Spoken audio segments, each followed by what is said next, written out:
Okay.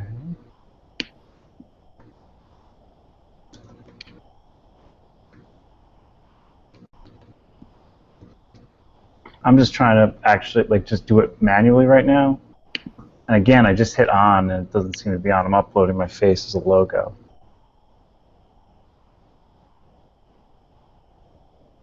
Yeah, it's not doing anything here either. I know. I was in a hangout with one person last night. I wish I had just played with it, but it was just me and this one person, so it didn't seem to be. Yeah, I have it set to on. Yeah, I do too. I've never had that happen. Yeah, I don't know if it's this hangout or what's going on. Right, maybe she blocked something with it that without realizing it I guess that's possible. There could be a setting. on her end. Yeah. Weird, yeah, guys. Sorry, I'm pulling that up, but it's okay. We can tell people profusely how to find you. But welcome. We have some folks coming into the Hangout. Welcome to our community on air with EdTechTeam. We're going to talk today about Google Classroom for Professional Development. And this is all from the community, and everyone always posts such great examples and questions and resources. And this topic in particular, had a lot of really great examples of what teachers and administrators are doing and trainers. There's a lot of great resources on Google Classroom for teachers, but how are you using it with teachers and to help model some of the things we hope that they do with technology in the classroom? So that's why we're here today. I've got a few folks with me, but we'll get started in just a minute. I wanted to make sure everyone got online. And also, you can join us in the back channel.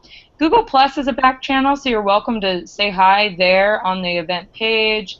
But for an even more intimate chat experience and a little more fun, go ahead and open up a browser to todaysmeet.com/edtechteam.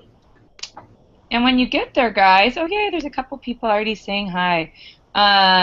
So go ahead and say hi, where you're from, what you teach, or what you do. If you want, we have a few Google Cardboards to give away, so if you want to be eligible, just throw your email down so we can email you if you won. But great, so I'm going to turn on the back channel for a moment. Hi, Leslie. Hi, Kathleen. And that's todaysmeet.com/edtechteam. And then we'll get started in just a moment and introduce these awesome people. If you want to look at my screen, because we have room for more people, so let me share with you how you can join us.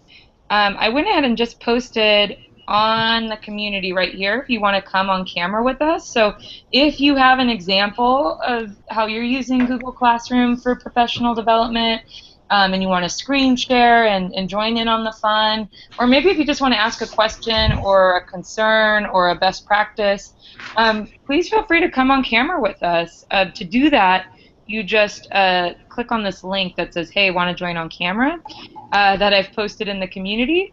If you've never done a Hangout before, that's how you kind of join internally, so you're on this little panel. But otherwise, you're totally fine to just sit and watch. And we've got Tom here from Ireland, so it might be nighttime for some of you. But please feel free to come on in. There's Dianne. Hey, Dianne. Awesome. Cool. Dianne, we're just going to wait another minute or so for people to come in and join in on the back channel, and then I'll introduce you guys, and we can start sharing some cool stuff. Okay. Yeah, I'll go with that. So again, guys, let me throw this up, back channel, todaysmeet.com/edtechteam. Say your name, where you're from, what you're teaching. Put your email if you want to be eligible to win. We've got some cool cardboard to send away, so we'll contact you. It's okay, Leslie, if you're in your pajamas already. Hey, Corey from Roseville. Melissa from Ventura Unified. Awesome, guys. Keep those introductions coming. This is a great chance for the community to connect and for you to connect with each other and get some really great ideas. Larissa from Toronto. Mark from Sydney. Awesome. Cool. We've got Sherry, Middle School Language Arts. Yay. Cool, guys. So come on in. We'll also be monitoring the Google Plus if you aren't at the today's meet, if you have any questions.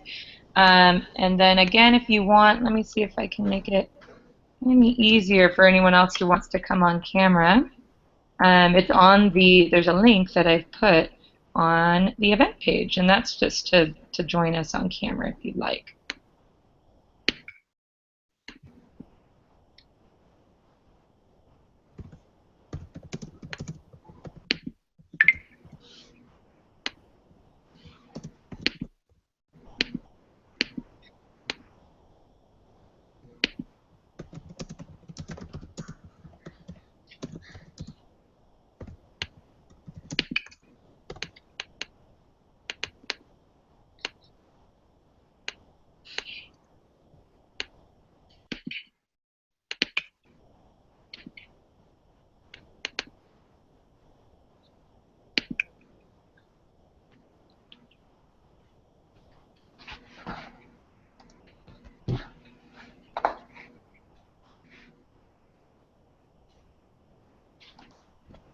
Okay, awesome, guys. Well, I think we'll go ahead and get started. I'll go ahead and I made a quick bit link, bit.ly/join us here now if you want to come on camera.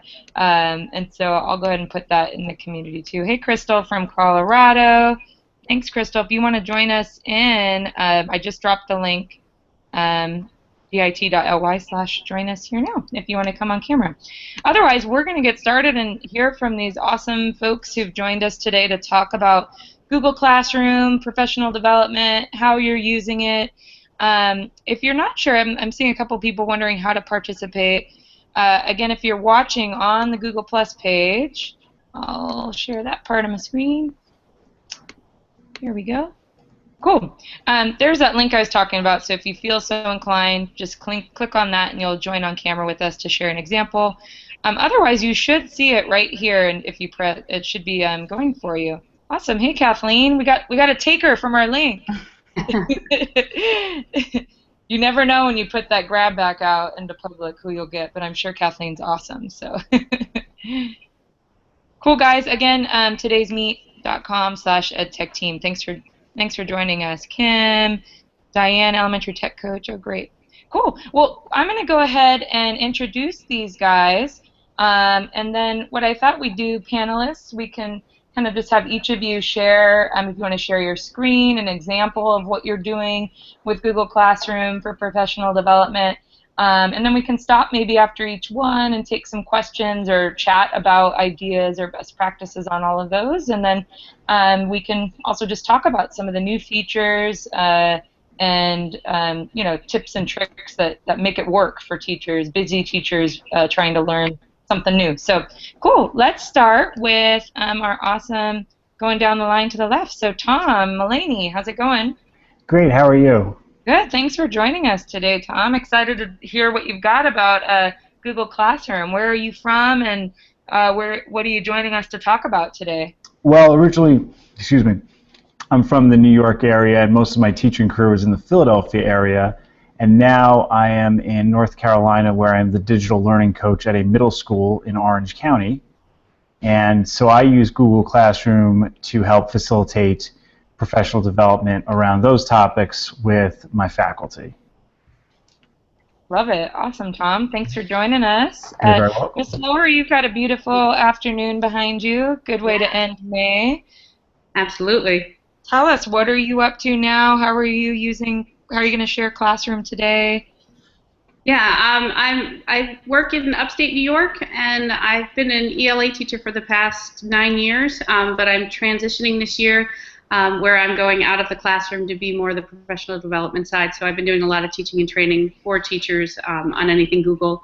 And the next year I'm going to be the technology integration specialist for our district. So I'm kind of shifting gears in what I'll be using Google Classroom for, but I've certainly used it in my classroom for ELA and also for professional development. Awesome. Thanks, Laurie. I think a lot of us started there and started as teachers playing with this and using it, and now just seeing it's a very easy go-to for if you are trying to plan a day of training instead of making a different kind of site. So it's really exciting to be able to apply those teaching strategies to teachers as well. So excited for your perspective. Yay. Yeah. Kathleen, how's it going? You have the most studious background of us all. I'm still at work. I haven't actually used Google Classroom. I was starting when I was teaching in a classroom. It was just starting to jump out there, and I didn't jump on board. I've been using all the other Google apps, but not Classroom. And then I got put into the literacy coach position, so now I'm looking to use Google Classroom for PD next year for my collaboration and data analysis meetings. Oh, so cool. Thanks for coming, Kathleen, and hopefully you'll see that a lot of the same strategies you can try with, another tool that you guys may have used in the past for kind of organizing resources can be applied to classrooms. So hopefully there's a nice knowledge transfer there. Thanks for joining us. And Miss Dianne, you got a homey background tonight, so thanks for joining us. No problem. I'm an elementary tech coach in Rhode Island. It's a brand new position this year. I'm the one and only in my district. Yes, and Miss Dianne, you got. What's that? Oh, sorry. I think we had a new person come on. It may have Crystal's joined us, so I think it came over you. But yeah. So I've pretty much used Google Classroom. I was using it as a second grade teacher, and now I started using it as a way for other elementary teachers to learn Classroom. So my colleagues are all students in my classroom, and I've only been doing classroom kinds of things, but as the year is coming to an end, I'm finding that it would be great to do professional development with any topic in this classroom. Awesome. Yay. Cool. Can't wait to learn a little bit more about your use case that you're using it for. And hi, Crystal. I think I muted you, but there was a little bit of an echo, but I'm glad you got in. Do you want to introduce yourself and share where you're at, what you're teaching, and learn a little bit more about your use case, or want to? And hi, Crystal. I think I muted you, but there was a little bit of an echo, but I'm glad you got in. Do you want to introduce yourself and share where you're at, what you're teaching, and learn a little bit more about your use case, or want to? I'm the principal of Sandbox Elementary School, which is in Colorado. Crystal, I think I muted you, but there was a little bit of an echo. Oops. I get to hear me over and over. Sorry, Crystal. I think maybe it sounds like maybe you have it playing in another window in the browser. Sorry. There might be a phantom browser, so we'll come back to you, Crystal. But maybe try to close out all the windows except for this one and what we can see. And sometimes headphones help too, but no, it doesn't work. Wait. I think Yay, there you go. You found the phantom window. Yay. Sorry about that. That was on me. I apologize. No worries. Tell us. I think we started to hear you, but where are you at? What are you teaching? And have you used Classroom? Are you looking to get some examples today? How can we... I'm Crystal Miller. I am from Summit County, Colorado, which is high up in the ski resort areas around Breckenridge and A Basin and things. Actually, I was a really early adopter of Google Classroom, started to use it in August 2014 when it first came out. Yay, go me, right? And so ever since then, I've been using it for professional development for teachers. And I use it in a lot of ways. We warehouse a lot of things in it that we come back to often that we need to see over and over again. We've done a lot of professional development for teachers, and we keep our things warehoused in there. So, for example, we have classes on English language learners, and we have several modules in there that for quite a while just to enhance our skills, and we do also a lot of flipped and blended PD. So that's some of our uses for. Awesome. Thanks. I can't wait to hear a little bit more about that, but that's always been so neat. I think Google Classroom is so special because it really came out of the Google Apps team that heard from teachers that Google Drive wasn't cutting it, and so it's just been neat to see it evolve, even just in the past month. Cool, and we have one more person who just joined.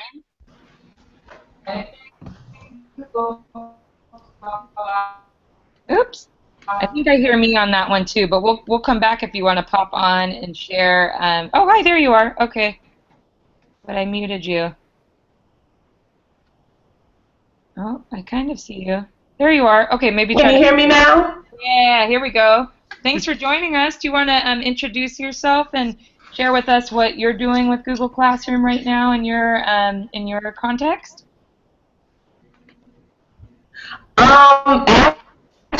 Actually, I haven't really used Google Classroom a lot. To pick up, someone mentioned earlier that they had never used it. I use it a little bit, but I like to use it more. I work for the Bureau of Education and Research. First of all, my name is Tina Shea Blanchett.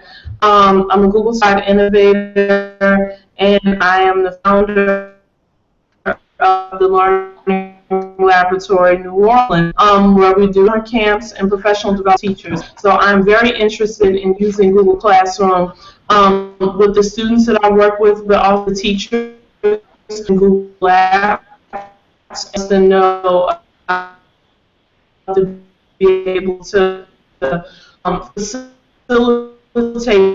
the piece so that they can learn more about.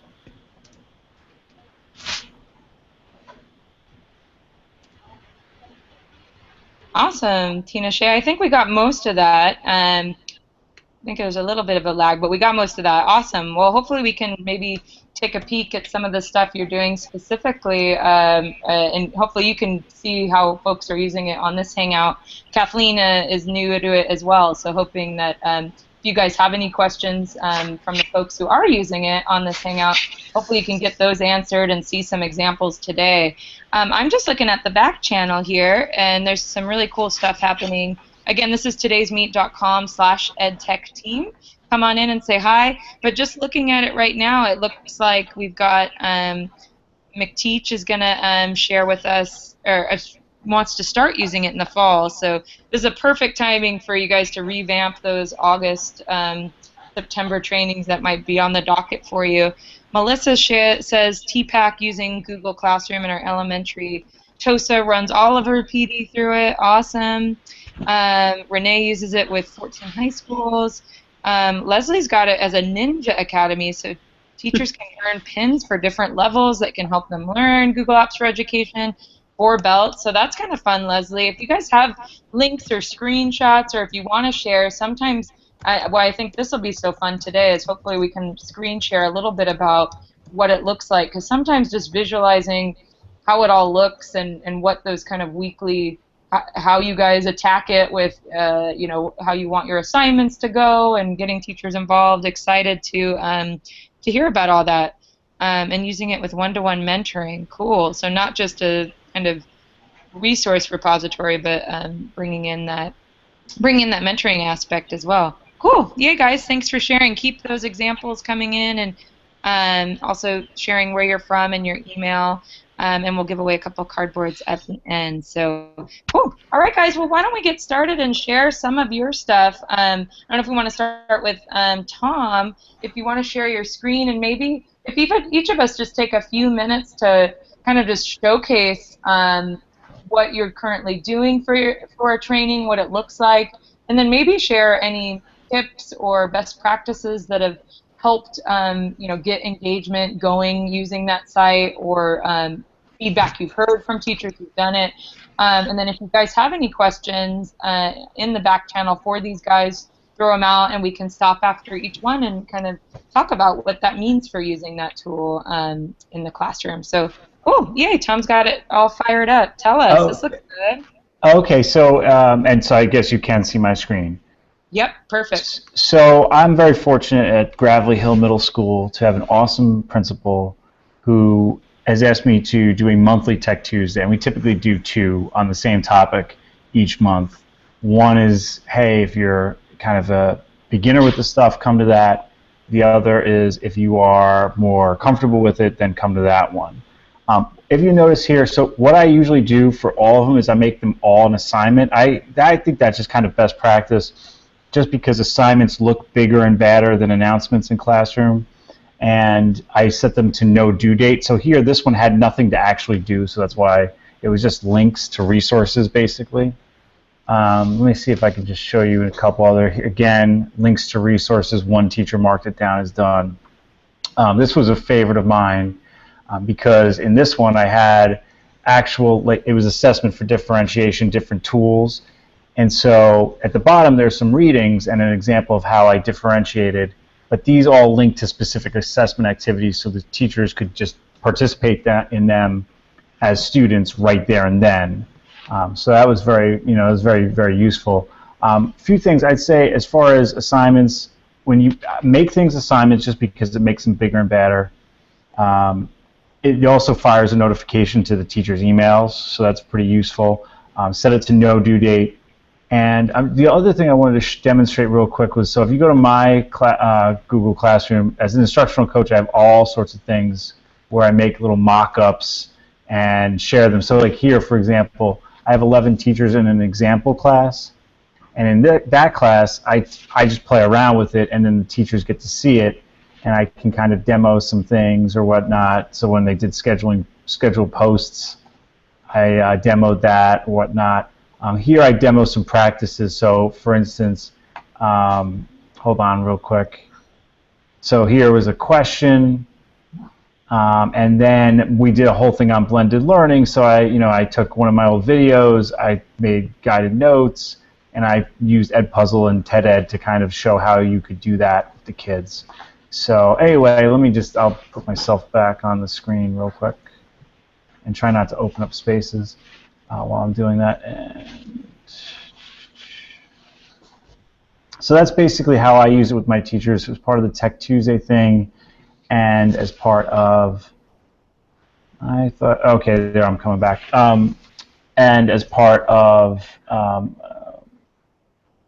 demoing it and sharing things with teachers so they can kind of experience it as a student. Awesome. Oh, that all looks really great, and it looks like you've done some fun different ways of putting your kind of questions and resources on there. Sherry shared on the back channel about kind of creating a sandbox for staff to play with after the PD. It looks like that Tech Tuesdays, that's great to, and maybe a good tip for anyone wanting to get started. You know, it doesn't need to be a full-blown training. It doesn't need to be, you know, a course. Maybe sometimes I feel like when I show it to teachers, it can feel daunting, like you have to make this large course, but it's fun to see it kind of just come as a smaller chunk of information.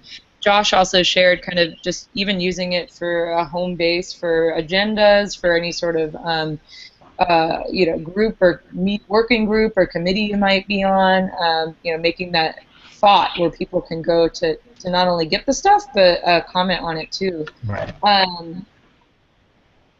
Yeah, cool. Does anyone have any questions about the way Tom set his up, or about any of the features that he's used? Have your teachers, Tom, been more? I was looking at the completion rates, you know, seeing when things are done and when they're not. Have your teachers gravitated towards a particular feature more than others, like discussion versus actually opening up an assignment? What's been your experience with engagement for Tech Tuesdays? Oh, okay. Well, so for instance, so I've given them some forms in there, and so those get marked down as done when it's when they're completed, which is nice.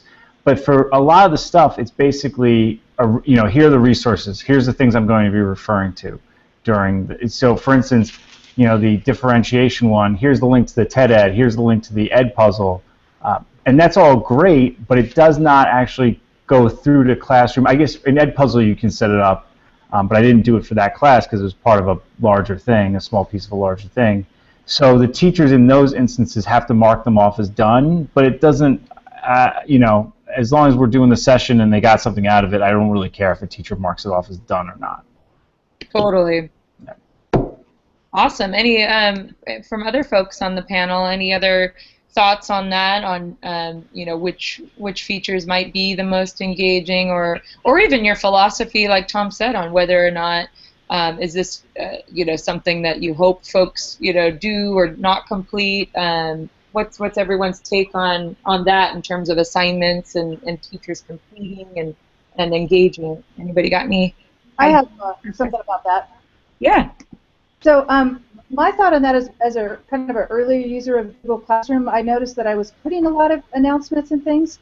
So I think in the past year I've been very careful to make sure that when I'm using Google Classroom for professional development or staff, it really is things that I actually want them to do and accomplish. But then I've also discovered kind of the beauty of Google Plus communities, and so if I want I want to post things as discussional, I've started to use that as a very interactive tool, but I've tried to keep the Google Classroom for things I really do want them to accomplish and finish and kind of check off. So I've sort of the past year have scaled that a little bit and made sure that I kind of put Google Classroom as very assignments, very task completion, and then also just that Google Plus community for a different area. And then I also noticed one of the things that was happening, of course, it creates a calendar, and I ended up with a lot of calendars, and so I wanted to do something a little bit different so that I didn't end up with this kind of laundry list of calendars. And so that's how I really distinguished and differentiated them.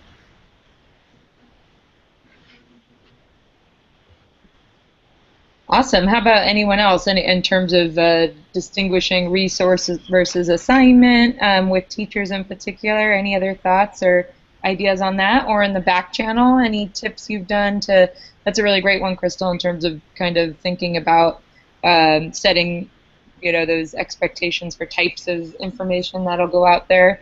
Any other thoughts, guys, before we move on to our next one? When I do the training, I often will put all of the materials that I use. I have a training Google Classroom, and that way after the class, if they have a question on something, they can go back and see the Google Slides or the websites or the, you know, whatever information I used. It gives them a good place to go back and take a look at what they learned in the class. Totally, and some good stuff on the community. Ali said, how about resources on the About page so they don't get lost in the stream? You know, Melissa says many teachers are thankful because that they don't disappear. So making sure that they can find those resources later and digest it at their own pace. Josh had a question for anyone on the panel.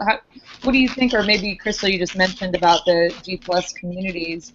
Do teachers like the separation between, and I'm sure a lot of you probably have classroom and then an internal system, whatever that might be. Does anyone have thoughts around that separation and how you help create that one-stop shop feeling, even if it's maybe not that because of the circumstances of your different platforms? So the reason that I kind of went for that separation is there's a lot of times where teachers were posting things that they wanted to share about an experience or about a learn. Google Classroom doesn't always necessarily lend itself to teachers reading the stream in those assignments, and that's why all of a sudden I was really starting to just play with Google Plus and post things in there, and then all of a sudden I noticed it just really took off, and then teachers started to add things, and so that became more of the conversation dialogue, and it grew organically. It wasn't something that I totally differentiated, but that was how it evolved, and I think it was really just a really powerful tool that way, and it's just kind of serve to help distinguish it apart. Awesome. Thanks for sharing that, guys. Hopefully we can keep thinking about what that looks like, because we're all, you know, being Google Classroom instructional designers for teachers, so just thinking about all of these things and how we might want to map that out for folks. Cool. Well, let's see. I know Tina O'Shea, you're gonna trying to get some ideas here, so maybe I'll go to Laurie. Laurie, do you want to share your screen maybe of an example of a setup you got for teachers? Yeah, I'm not 100% sure how to do that. How can I do that? Good teachable moment. So on the left-hand side of the Hangout that you're in, you should see a blue chat box, and then right below it is a green box with a white arrow. That's the screen share. You see that now? Okay. And then I can pick which one. Oh, yeah. So fancy that I learned something new. So since all of you are training teachers at some point or working with teachers, this is such an easy one if you want to just, I find just visually, I need to see someone's screen to, if someone's calling you or emailing you, seeing the screen's so nice. So it's a really easy way if you wanted to share your screen with somebody very quickly if you have Google accounts. Go from there. Yay, we see all of your awesome classrooms. Tell us what you got. Okay, so what you see on the screen is all the different classrooms that I'm either a part of or I've created. Like, for example, I work in the middle school, so each building has their own one that we can kind of share resources that's run by our principal. I also am part of the instructional technology team, and that's where we kind of share different things as far as resources, information we found on different school visits, and any questions we may have on implementing what we do in the classroom. This is the training one I was talking about as far as where I've been putting the things in the different classes that I've taught in, so people can subscribe to that and get information. I also use it for, I'm the middle school green team advisor, so I use that with the students that are part of the club that I run. And it's a good place for me to put information as far as what's happening at each of the meetings and share photos and that sort of thing. Anything that we've done, I share those things up there. And then obviously I have the ones for the different classes that I teach, which I have a group one that's run by the principal, but then I have 3 that are my own that I run per group of kids that I see for ELA. And then I'll pull one of those up just so you can see what one looks like. So right now they're working on poetry, so let me make this bigger so you can actually see the whole thing. They're working on poetry, so you can see that the students are working on analyzing and annotating the If poem. So they're working on that, so you can see that 9 are done and 9 are not done. We're working on a project together, the Heritage Project, so there's some information there on different things that we're doing. And that's kind of the things that I put in there, but I also give them information as far as things that are happening in the classroom. For example, I was taking them to the book fair, so I was letting them know when to bring in their money so they can do that. Any classwork, this one in particular, this Thursday, I knew I was going to be out in meetings all day, so I gave information to the students on what to do, send it out on Google Classroom. You can schedule when it appears, so it appeared at the beginning of their class, so that way they can work on it independently. And that's typically how I run the different things in the classroom. And then I can come back to me. Is that one? There I am. Awesome. Do you have any tips, Laurie, on maybe, like, especially for some folks who are maybe new or thinking about doing it for fall, any tips about signing up teachers for it, or like you showed an interesting way of how to organize, you know, by periods or organize by subjects. Any best practices in terms of the getting going and setting up your classes and setting up your students and teachers in it? Yeah, I find that keeping them small is easier. You know, the one club, I have 64 students that have signed up for that club. I probably have about 100 students, only about 7 have signed up. And within that club, sometimes there's information going back and forth because there's so many kids on it. So I would say keep it small. Into the smallest group you possibly can. Awesome. Anyone else have thoughts about organizing your class structure or inviting students? If you're new to it, if you're brand new, and it sounds like, Kathleen, you might be starting to jump into this, you will have to have a Google Apps for Education at your school, but it really a great idea to do for this summer might be to make that handoff that Josh mentioned online, or maybe just start thinking about what it would look like or playing around with it. That's always a good go, and bringing in students into it, whether it's another account you have, and somebody mentioned, you know, getting in there as the student and really makes a big difference to understand what that looks like for sure. I think someone did, yeah, go for it. Oh, I have a quick little, it's a somewhat controversial idea about organizing class materials for students. A teacher at an ed camp suggested this to me, and I thought it was a great idea. A different Google Classroom for each unit. Because the biggest problem with Google Classroom is the whole Facebook, Twitter feed. So if you're taking a final in June for material you learned in September, imagine trying to scroll back to all that. But instead, if you're in your Google Classroom home screen and it's Unit 1, the Enlightenment, and you see that little picture of John Locke or whatever you set the image to for the classroom, kid just clicks on that and they have, you know, a few weeks worth of work that they can easily review. So that's just a little idea about how to get around the whole, you know, there's no unit buckets and the whole scrolling issue. I agree with that completely. It's a really good thing, especially for like social studies and science where you have general units. It's definitely something that would be really good to use. Also agreeing with what Laurie said about keeping it small. I have colleagues that, you know, they share classes, so they wanted to have all of their students in one classroom. And I suggested that they keep them in their separate classrooms, but they thought that was, you know, making them do twice the amount of work when it was the same assignment. But of course the issue is the due date. So if she's a little bit ahead in one class, and puts the assignment out, you can't adjust the due date per group of children. So they ended up then going back and having separate classrooms for each group of children.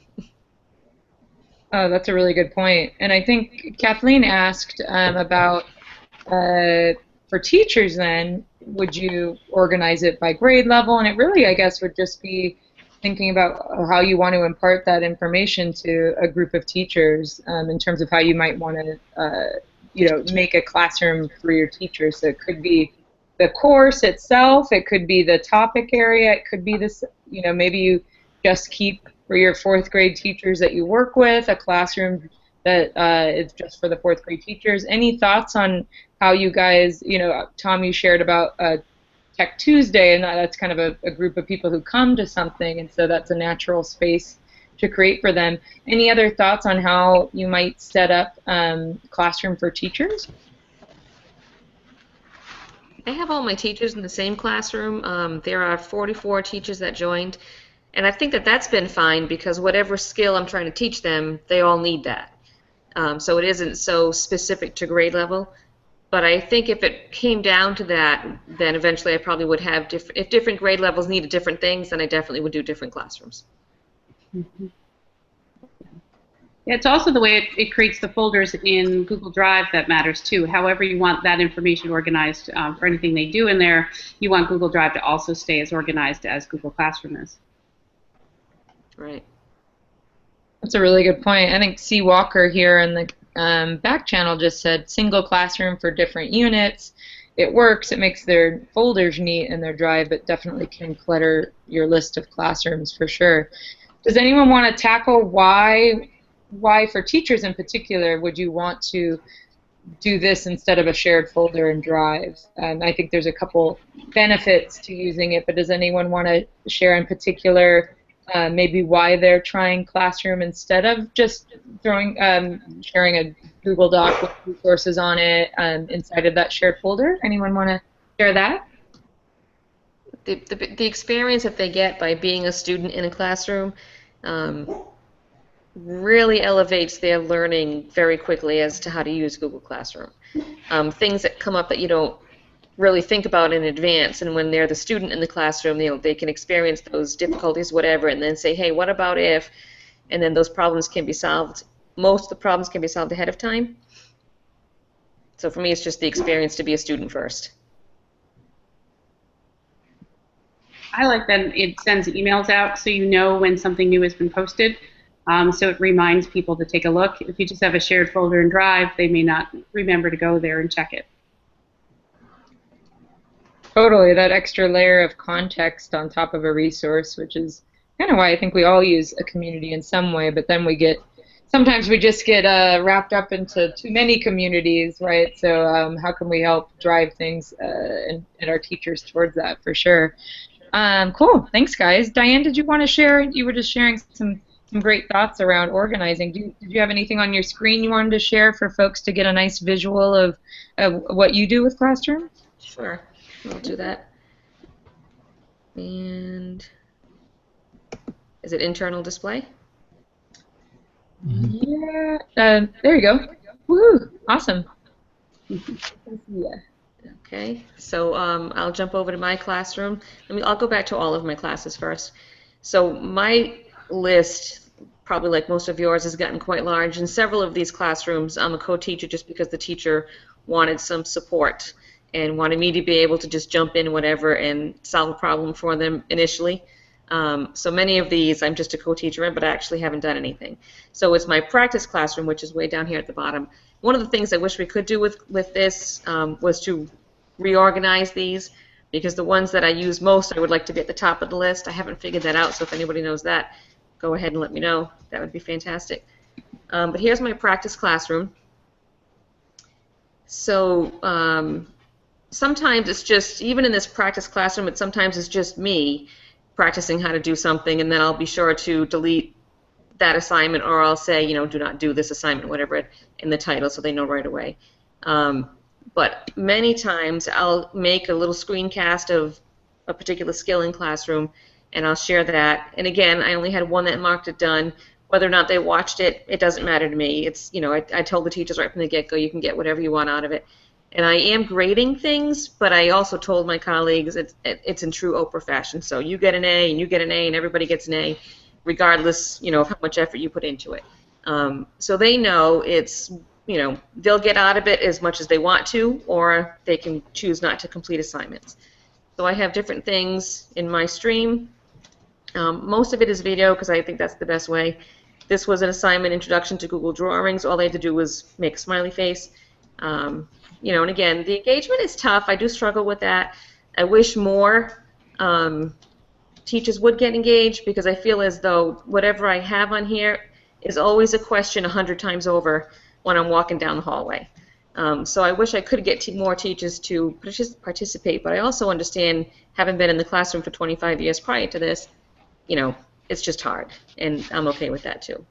So that's pretty much it. I try to do almost everything as an assignment for the same reason that Tom mentioned earlier, and I think, as I mentioned earlier, it was nice for teaching my colleagues how to use Google Classroom and let them seeing it from a student standpoint, but I also think it'll be fantastic as my district moves forward with different things to be able to use Classroom as a place for them to practice whatever the new expectations are. I also do have a Google site, so for things that I want to be constant, I tend to put more on my site than in my classroom. And that's it.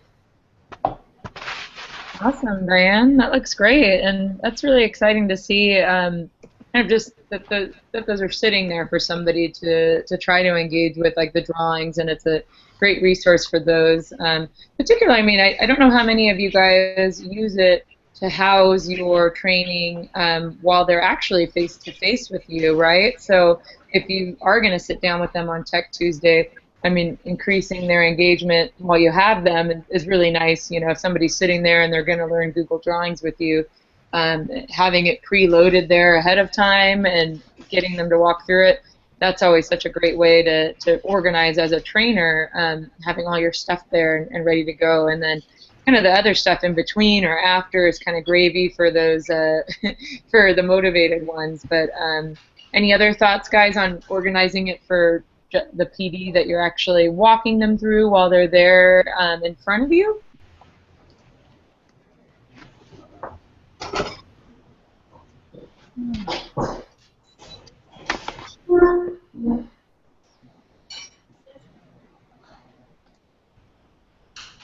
Okay, well, let's look. Yeah, you can use the Q&A. Oh, great, I saw a couple Qs come in. I'll go ahead and pull those up now. But yeah, you can throw a question in the back channel, or you can throw it if you're watching on Google Plus and not on the back channel. That's totally fine too. We'll answer those. Corey wants to know for our panel, do you mostly use make a copy for each student or view and edit? Any examples of a PD lesson you would use for each? Those are kind of, if you're new to Classroom, when you make an assignment, you kind of have this decision to make on what kind of modality you want it to roll out for your teachers, or your students in this case, who would be the teachers. Anybody here have any ideas or best practice ideas for when you might use either of those modalities for the assignment? So I would say at the beginning of the year we had goals, and there was a goal document, a blank template, and so that was make a copy for each student. Mm-hmm. On occasion, I will set it to all. Students can view. Students can edit. Is a setting you'd almost never want to use. I feel like you probably wouldn't want to use it in your classroom unless you've already made multiple copies of something, because you're sharing an original file with them, right? So students could change it in a way that then you can't use. I don't know. It's not a setting I use a lot, right? Because you can have your whole class on the same file. I guess you could do something like if you wanted to have a collaborative slides or something like that where everyone could edit the same file, but I would just make it, just for convenience sake, make a copy of that file so that it's, that's the one that everyone's changing. Awesome. Thanks, Tom. Any other thoughts or takes on that, guys?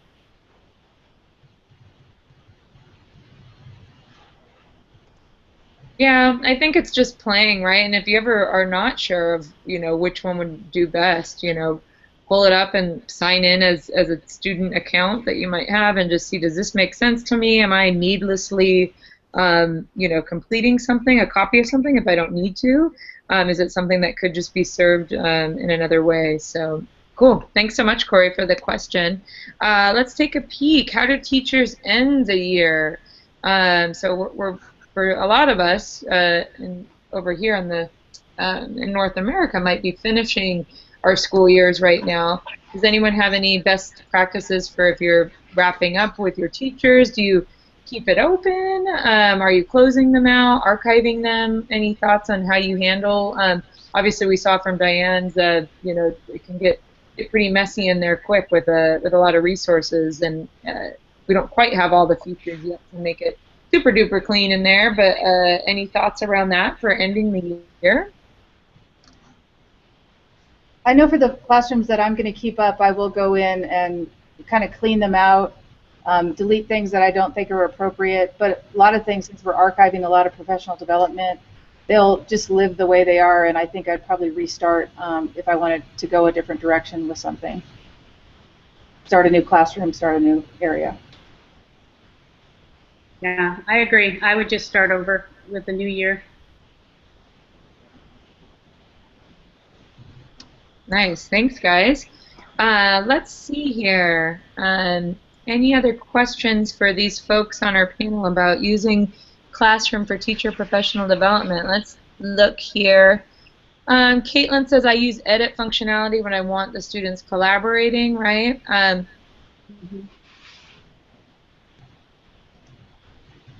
Yeah, I do that too. I use that function too.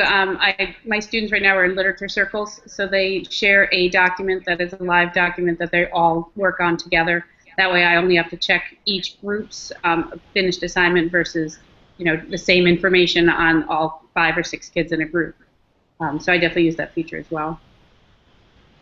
Nice. Yeah, I think that's that decision you need to make as a trainer or a teacher, is thinking, what can I quickly check for, signs of understanding versus, just creating too much stuff for me to check and deciding when that might want to be an editable or a copy of an assignment versus, checking all in one place for sure. Josh has shared the whole class can edit is a great option for whole class activities, which can be done far more easy than with paper for sure. Yeah, so that's a great option if you don't want to go the individual route on that. Renee shares, I share the agenda for my upcoming workout sessions along with videos or hangouts. So yeah, maybe it means that you do just make it for that one-time go and your agenda's in there and it's a nice living agenda that they can play with, but doesn't have to be, maybe it doesn't live on that much further beyond the training, or maybe it can. Cool, thanks for sharing that, Renee. And then seeing whole class creation, says Josh, can create some community. Great, guys. Let's see here. Does anyone else number their assignments here in terms of organizing them? Lynn wants to know. Obviously, the order is a fix that could be changed, but anybody here numbering theirs or doing any other special organization tricks? I had heard about that at a conference, but I haven't tried that out yet. Yeah, I know some people argue. I know Alice Keeler argues for numbering assignments. In the classroom, I never did. I guess there was a little bit of, Unit 5, Lesson 1. Like that I guess existed. So I guess that could kind of help the kids a little bit as far as keeping things organized. But I don't know. I didn't feel the need to do it. If a teacher does it, great for them. But yeah. Nice. Lynn shared a naming convention being grade and semester. Cool. What would you guys do now that with the whole panel, and keep some questions coming in, guys. We have a few more minutes left to chat with these guys. But what would you do if you could do anything to Classroom, or as you're planning for training next, in the fall or wherever you might be next? What's something new you want to try that you haven't yet, or a feature that you want to try, or something to help get your teachers in there. Anybody have thoughts about something crazy or new, or maybe one of the newer features that have come out that you want to try? I would go ahead.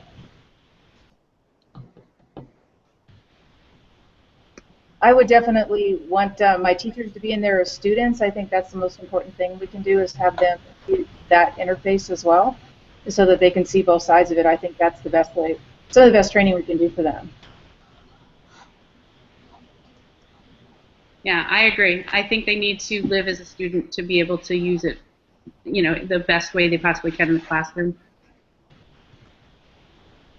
One of the newer things that I'd like to try next year, and I don't really know how new it is, but it's the Share to Classroom extension, where you can easily add, you know, assignments from any particular website. I don't know if there are certain websites you have to use or if it can be any website, but it looks like a great way to get the teachers engaged in actually using Google Classroom. I think next year the one thing that will help bring a lot of teachers on board is that they're going to do parent notifications. I feel like I definitely have mixed feelings about that, but I think a lot of teachers and administrators especially will like that. Yeah. Totally, that should be just in time for all the back-to-school goodness. And has anyone tried the Share to Classroom extension yet, either on the back channel or in the panel? I've used it. Sometimes it works, sometimes it doesn't. I haven't had great success with it. But it might be, like you said, it might be that certain sites works and certain sites don't. But when it does, it's great. And I think the thing I'd like to play with is the parent calendar piece. I've been messing with, you know, exporting the calendar so the parents can see assignments. So I think that'll be something I focus on in the new year with folks.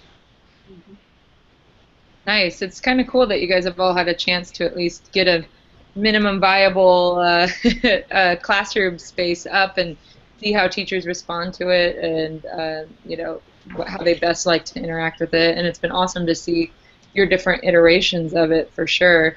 And parents, that'll be really neat to think of, and even for you guys, of thinking how you get your teachers to want to come in there, you know, thinking about how you organize notifications to them and how much stuff you want to assign, or whether or not it is kind of just like Diana mentioned, if you want to come and get resources and interact, here it is. But if not, that's totally cool as well. Someone mentioned I was going to using it as exit tickets. So yeah, maybe if you are struggling with engagement with it, maybe thinking of a very specific thing that always happens in there, like someone mentioned agendas or something like an exit ticket, but you know, maybe having that functionality in there and not getting overloaded with too much stuff, so that they feel like they have to do, it might be nice as well. Sherry says my class assignments are also linked in my class work slides on my website, so parents can find it. Awesome. A split screen extension for efficiency with Classroom. Awesome, Allie. Thanks for sharing that. If you guys have any links as we wrap up in the back channel, if you have a link to an example that you have for using Classroom for professional development, please share those here. And you guys on the panel, if you want to drop into the today's meet your information, if anyone wants to chat with you about it, or collaborate with you, or learn some more, you can put your Twitter in there, or email, or however anyone might want to get in touch with you after. And then Kathleen, you're hanging out with us, and you're just soaking it all in, whether you want to try this. So it's been great to have your voice in here too. Any other final questions for these guys from you, Kathleen, about how you might be able to get started this fall with teachers? I think I have more questions than we have time for. I'm really looking for where the benefit is. I used to use Octopus and Gerber all the time too. I'm looking where the benefit is because I ran everything using the Google Apps in my Google Drive with today's meet on the side, and that's how I kept track of all the assignments. And I was using Octopus to send out assignments and grade them. So that's how I managed all of my paperwork. So I couldn't see the benefit of Google Classroom when I already had a system in place that way. But I need to be training my teachers how to use more technology with their students, so I thought if I ran their PDs using Google Classroom, it might inspire them to start using more of our Google Apps in their classrooms. But the thing I really wish was in there was a tool like today's Meet within the classroom, so we could have discussions being tracked and recorded online so we can see what we thought and what we said, because those discussions get lost. And I'm working in a K-5 school, so just getting them to type a complete thought is a skill in the younger grades. In the older grades, they want to do a lot of sharing, building those collaborative skills so they're ready to have decent collaborative conversations in middle school. So I'm still looking if this is the right tool for me or not. I kind of wish it had more bells and whistles, so to speak, so because there's alternatives. Any thoughts on that? I have a couple. So one of my first thoughts, and why I started to really use Google Classroom and think it was a really nice, viable option, because it really does get everybody's voice in the room. So sometimes, you know, in a typical teacher meeting, you might have one or two kind of loud voices who maybe shout down the other people, or the ones who control the conversations. Yeah, they take over, or it just goes in the wrong direction. And so one of the things I really like about Google Classroom is it does get everybody's voice in the room. So everybody who is in that room participating gets a voice. Also for teachers, and again, I'm going to speak from the principal to teacher side, I really think it honors a teacher's mindset. I mean, because they might really need to make a phone call and do this, and you know they have their own sick kid, but they can come and join us the minute that they're like sort of mentally in that space where they can do it. So I think between those two things, really having that, honoring that teacher's mindset about where they are in that moment, always having a way for them to get caught up, and then also, you know, I have teachers I notice every so often. They're in a Google Classroom looking at a video like 6 in the morning. So again, I think it's just that organizational piece for them, kind of honoring their mindset about where they might be, and then having everybody's voice in the room. Because if you really structure it so that everybody has to complete the assignment, then everybody comes into that room, and then you can see people's threads and conversations. And there are conversations going on along in there, not like today's Meet with a long stream, but they're definitely focused on that assignment, and there's conversations that can go with it. And so I think that's really changed the culture in my building a lot. When everybody's voice gets to be heard and everybody gets to be part of the conversation, I think that's where it has a lot of power. And that would be within the stream? Yeah. Or you could also just ask a question too. When you ask a question, you get that capability, which is pretty. I mean, again, it doesn't populate like today's Meet where it just keeps on going and going, but it's all there. You hit refresh and you have everything. The other thing I would just say is that, I mean, as far as in the classroom last year, just being able to see all the kids who completed it, all the kids who didn't, all the kids who were late, be able to click, click, click, email, you guys are late, get it to me ASAP. You know, I feel like it's just so automated and so easy. I've seen Doctopus a little bit, but it never tempted me because I was like, oh, this Google Classroom's amazing. So. See, I did Doctopus first. So for me, I already was in my groove with that. To learn something new was not what I was feeling in June of that particular year. Sure. I am looking forward to trying it, though. Maybe then, I don't know. I mean, I think when we train teachers, it's showing them the possibilities.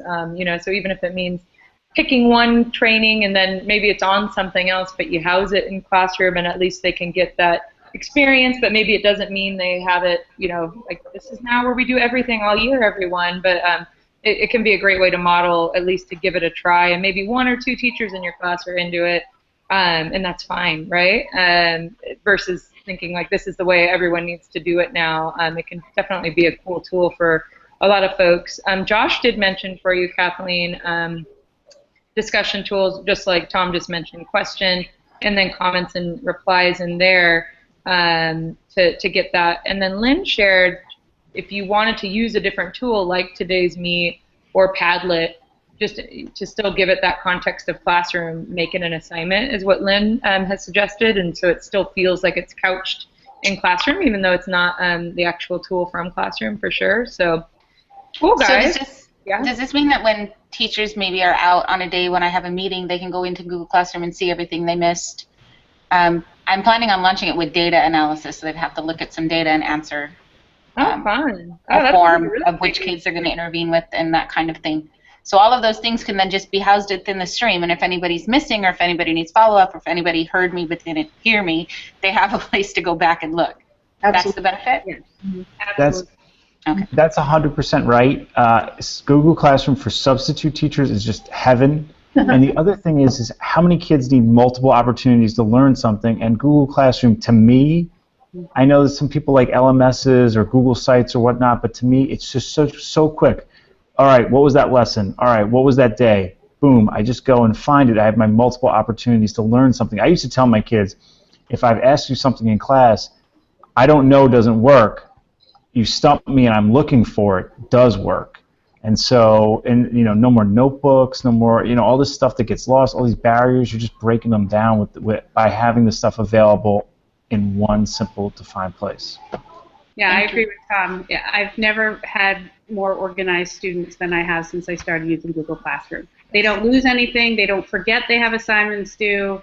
You definitely have a greater success with each student getting their work done. It may not be on time, but at least they get it done, and they know where it is, which is huge, as well. Thank you. I've had colleagues that. Awesome. Well, thank you guys so much, all of our panelists today. It's been really awesome to just hear about the way you're using it and the way you're exploring and trying this stuff out. And thanks for sharing it with the community. And community, thanks for all your questions. Yay, Lynn says my sub life just got better, Tom. So hopefully everyone got to meet somebody cool and new that came either in the back channel or in the Hangout. Hopefully you have their information to keep in touch with them.